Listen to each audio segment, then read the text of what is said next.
আসসালামু আলাইকুম। কি অবস্থা সবার, কেমন আছেন সবাই? আসছিলাম একটু সাইডে, আমার সাথে আছে আমার বড় ভাই। এই ঢাকা শহরের থেকে একটু রোদ পাওয়া। অনুভব তোমার কি তুমি বলো, আমারে বলে লাভ নাই। আসলে যারা ঢাকা শহর থেকে অভ্যাস না তাদের জন্য ঢাকা শহর না, অস্বস্তি বিরক্ত সব মিলে। সব মিলাই এই যে একটু আইসো, এটা একটু পরিবেশটা কেমন? এখন যদিও রোদ, তবুও ভালো লাগতেছে, নিরিবিলি জায়গা, খুবই কম পাওয়া যায় ঢাকা শহর। এখানে একটা গ্রামে একটা ফিল পাওয়া যায়, সেই হিসাবে ভালোই লাগে। বিকেলে আসলে আরো বেশি মজা হইতো। তো এটা হচ্ছে আপনার হাতিরঝিলের যে সাইডটা, ওটা হচ্ছে এটা।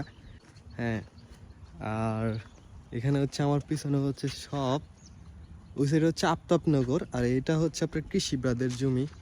যারা হচ্ছে ঢাকা শহরের যে সাইডে থাকে, যারা দেখেন টুকটাক যে কিছু সবজি শাকসবজি নিয়ে বসে যারা, হ্যাঁ, ওদের হচ্ছে আপনার এই যে এখানে যে আবাদগুলা হয়, বা আমার পিছনে কিছু মানুষ কাজ করতেছে, তো এই হচ্ছে আপনার এই সাইডের যে আবাদগুলা, এগুলা হচ্ছে এখান থেকে আমরা শাক সবজিগুলো পাই। সকালে আসলে আবার অনেকে হচ্ছে আপনার অনেক কিছু বিক্রি করে, বা ধরেন হচ্ছে মূলা শাক, পাট শাক, এগুলো হচ্ছে আপনার পাট শাক নাই, মূলা শাক আছে, আবার কিছু মোটু বেগুন, এগুলো হচ্ছে এদিকে পাওয়া যায়।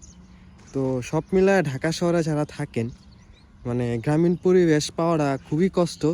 তো ওই হিসাবে হচ্ছে কিছু কিছু আউটসাইডে আপনার পাওয়া যায়। তো এক এক সময় দেখবেন এই যে জায়গাগুলো কিনছে, এটা কিন্তু সবারই একটা করে ফ্লট।